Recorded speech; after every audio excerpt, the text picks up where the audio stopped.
Hey guys, how are you? Phil Monteleone, the book peddler here. Buonasera. It's nighttime. I'm working into the night. I just got back from a farmhouse pick and got in some cool material, so I wanted to show you guys quick. Before I do, I'd like to say thank you to Seth Wakeman. What's going on, big dog? Thanks for subscribing to my channel and for the support.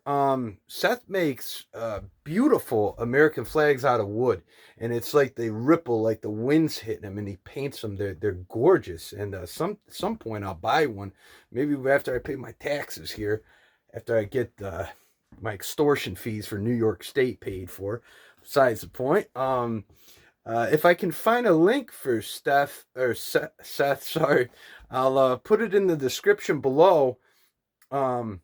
And go check out his work. It's real gorgeous work. And also, thank you, Joan Perkins. I don't know who you are, but I appreciate you liking and subscribing to my channel. I'm glad you're enjoying the content.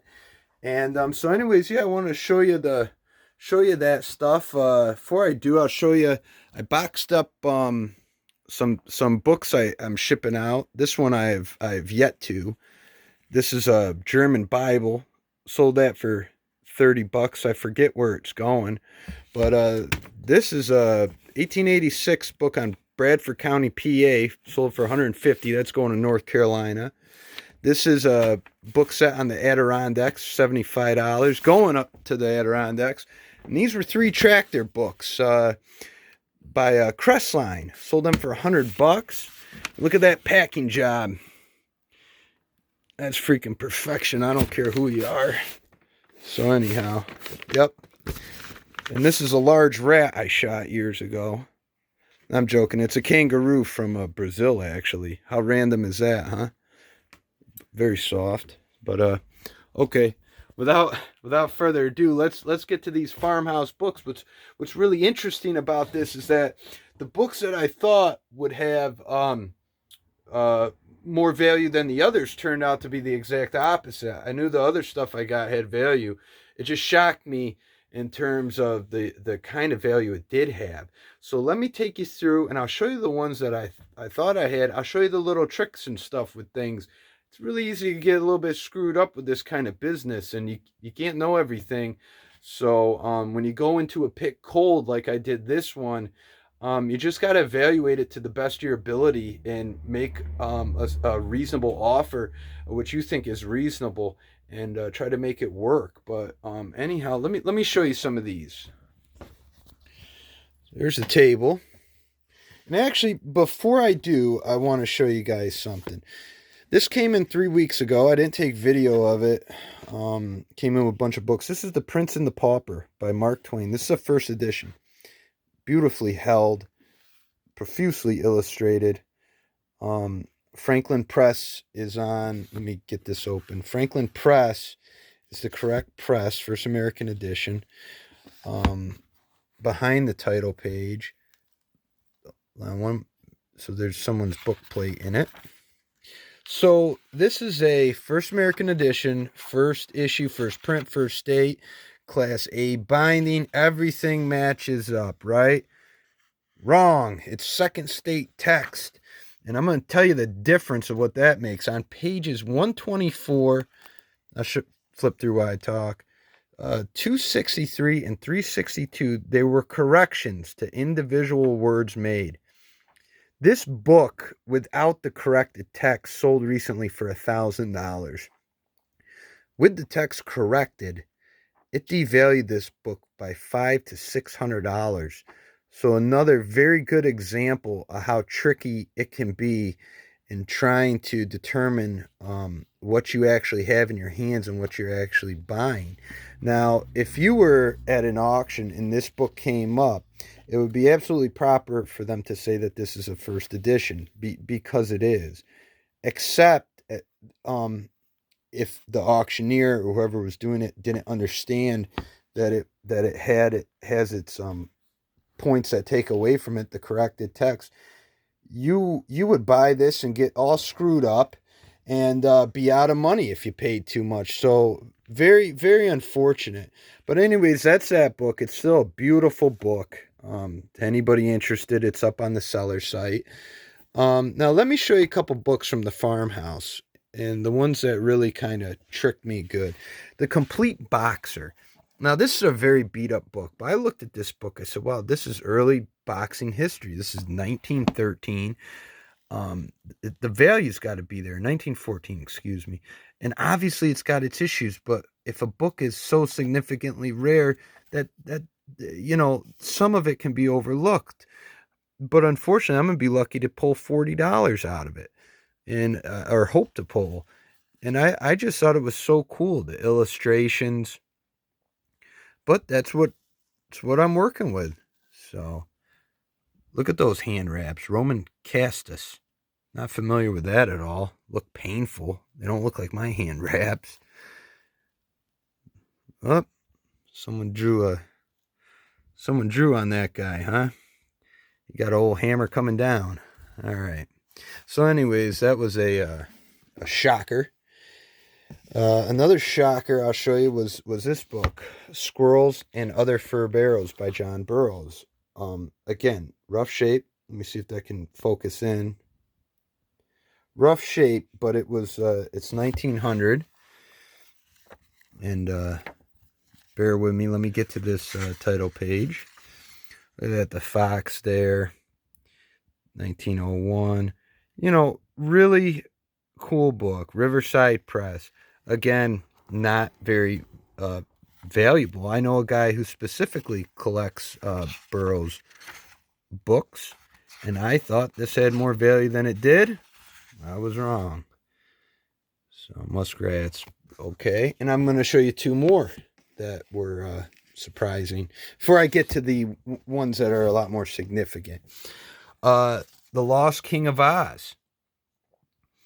I'll be lucky to get $40 out of this book, believe it or not. African Game Trails by Theodore Roosevelt. The first end page is missing with the picture of Roosevelt. It's in rough condition. There's a lot out there, and they're not really moving. If they are moving, they're moving very cheaply.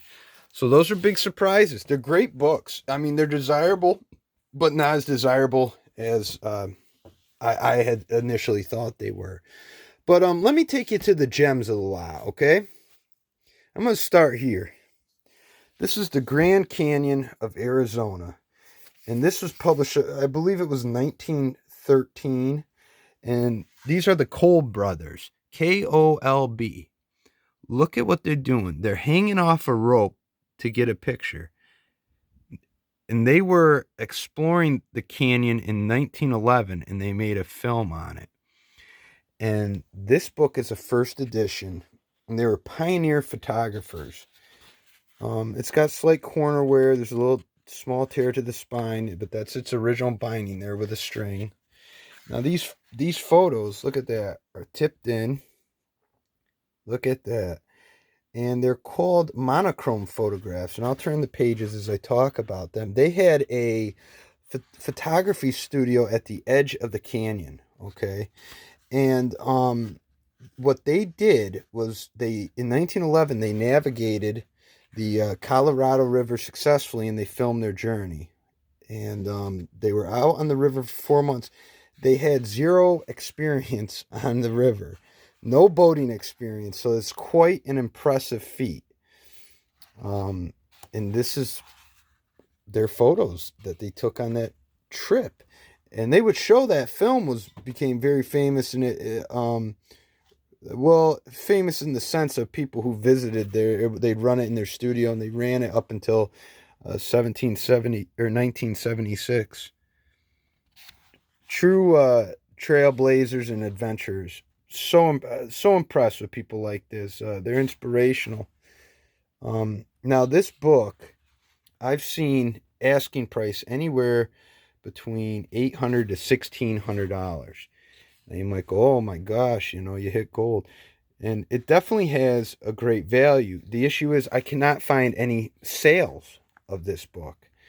And somebody recently put it up for bid for $200. So I'll monitor that and see what it actually fetches, if it fetches anything at all. And then I can gauge a better value. Nonetheless, it has some wonderful value, but it could be something that sits a very long time. That Bradford County book that I showed you boxed up, I had that for 3 years before it sold. That gives you some idea, right, of how long some of these books can take. Here's another one. How to Cook Vegetables. This was by a Mrs. Saraj Tyson Rohrer, 1892. Let me show you the title page here. Now, it's got this penciling in it, so I'm going to have to go through and carefully try to remove that. The first edition of this book was 1890. And, okay, here's the title page. How to Cook Vegetables. This is the third edition. And I like early cookbooks that are turn of the century or earlier. So she was a principal of the Philadelphia Cooking School, and this company, the Burpee Company, was a seed company, and they would distribute these to customers. There's all sorts of things in here. There's potatoes, what else? Scallops, mashed taters, sugar pea pods, how to cook, can, do all sorts of stuff. Corn pudding, sounds delicious. Never heard of that. Salted corn. So anyways, the pages are pretty clean, but the cover is a bit faded. But it is what it is. Now, I've seen this again, asking price range from $80 to like $300 for the third edition, but again, these are asking prices. And I don't know how quick that's going to move, but anyways, cool book. Now let me show you another little Farmhouse book by.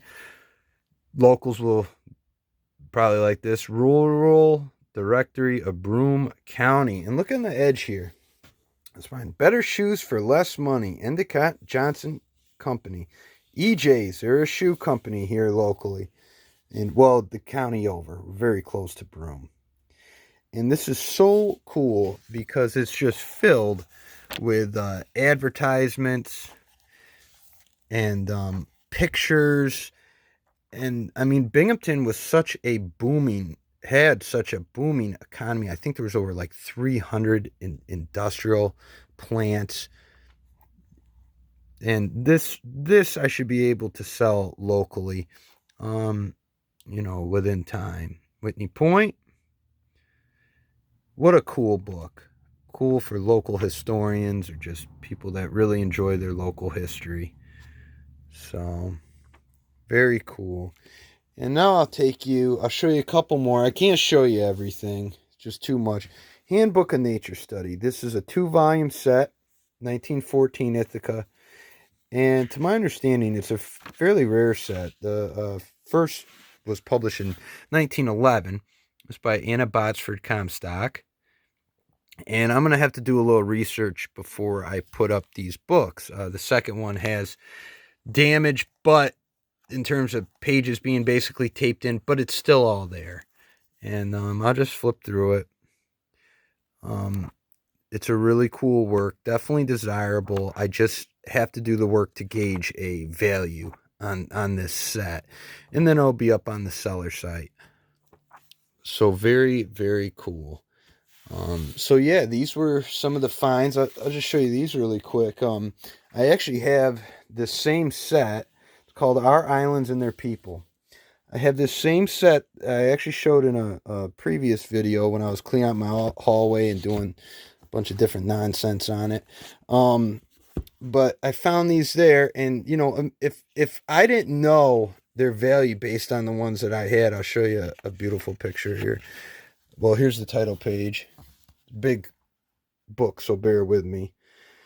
If I didn't have the awareness of coming to this again, I would immediately assume that this would be a $150, $200 set easy.